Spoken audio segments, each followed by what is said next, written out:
Tad, kad kādreiz bija jau arī mēģinājumi, protams, šo dižo pilsētu apiet, ja, bet nebija jau toreiz ne tādi ceļi neko. Un bruņinieki bija acīgi gana, ja. Tad bija tas brīdis, kad bruņinieki sēdās zirgos un devās, tā teikt, nodrošināt kārtību, lai viss notiek tā, kā pienākās, ja. Par pilsētu es jums tagad neko daudz vairāk nestāstīšu, pieminēšu tikai varbūt to, ka ir divas pilsētas Latvijā, kur visa vecpilsēta skaitās kā aizsargājums arhitektūras piemineklis. Un kāpēc? Ne jau to ēku dēļ, jo no vecajām ēkām jūs Cēsīs varat redzēt gaužam maz. Jo 1748. gadā ir viena sestdiena augustā, kad pusstundas laikā nodeg visa pilsēta, paliek tikai 3 mājas, nodeg rašanas, nodeg daudz arhīvs. Arī Jāņa baznīcai nav vairs ne jumta, ne toņa, nekas viss ir katru reizi dedzis, un citas paskaitīja Jāņa baznīca ir dabūs 7 reizes, ja. Jā, bet ir saglabājušies lūk šie viduslaiku gruntsgabalu plānojumi, šie šaurās strēmeles, ja? Un tas ir saglabājies tikai Cēsīs un Kuldīgā, ja? Un tas ir tas vēsturiski ļoti, ļoti nozīmīgais un kāpēc tas tā tiek godāts. Te jūs redzat daudz saka Katrīnu. Starp citu, jūs zināt mūsu melnie gulbīši, kā sauc mūsu jauno gulbi pāri, jo mūsu Zikfrīds un Odīlija, diemžēl Zikfrīds mums palika šo pavasari atraidņos. Odīlija dabūja kaut kādu infektu un nomira pavasarī. Un tad tā dārzniecība, tas dārzniecības komplekss, kas viņus aprūpē, pa ziemu arī viņi sagādāja to jauno gulbi pāri. Un viņi pēc vārda došanas svētkiem tagad saucās Katrīna un Grāfs. Grāfs par goda zīvērsiem. Redzēs, kā viņiem ies ar to pilsonības iegūšanu. Jo pirmais pāris viņiem ar tā 2 gadus ar to pilsonību gāja grūti. Viņi pat cik nāk izcelsmi no Austrālijas, kad viņi sāk perēt. Novembrī. Novembrī, kad tur nekas nesanāk ar tiem gulbēniem, jā.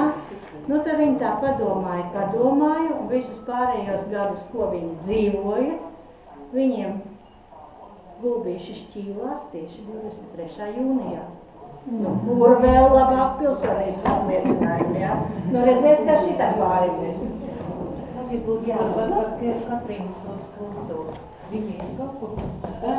Katrīnas skulptūra nav, bet viņa parādās ļoti dažādos zīmogos, starp citu arī ordeņpils un vācu teikāņu ordeņa aizbildnis jau ir Svētā Katrīna. Šī? Jā. Es šo skulptūriņu neesmu redzējusi, es nezinu, kur viņa.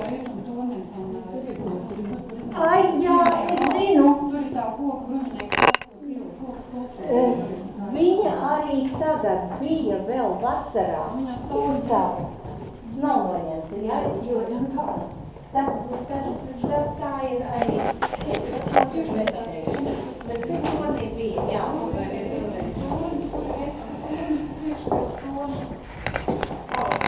Tajā tas ir sašnorēts kopā, jā.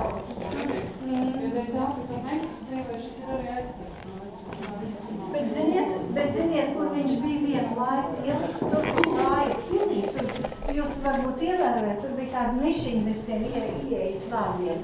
Un tur kaut kādos bruņinieku svētkos es redzēju, ka bija, bet tas, ka viņi ir aizgājis tur apakaļ, to es tiešām nezināju. Paskatieties uz šiem senajiem vārtīšiem.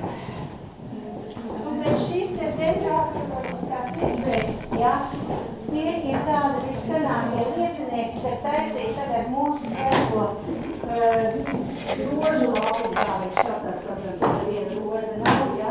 Man liekas, ka ir vajadzēja tam laukumam atdot vissenāko Andreja Punkuru vārdu, jo tur tad blakus atrodās tā Andreja Punkuru namiešu vārdu uzrakstīja, jā. Rozes sen mums tajā laukumā nav, man liekas, Punkuram arī godu atdot nebūtu par slikti. Lūk, šie te tiešām ir kaut kādu ēku pamati jauni un baigi no vēl no 13. 14. gadsimta un varbūt pat senāk. Bet nu gan ejam ciemos pie pašiem grāfiem Zīverstiem, jo viss otrais stāvs ir veltīts. Te, kur ir.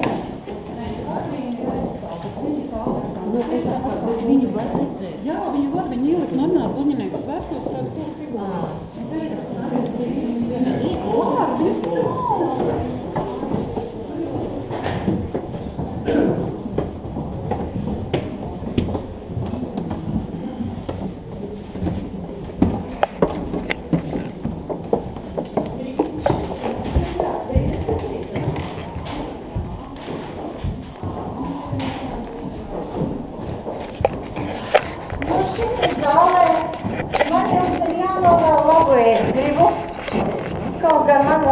Drusiņā ātrāk jāpļāpā, lai jūs varētu arī tiešām vēl kaut ko paspēt siltu drusiņu iest pusdienās.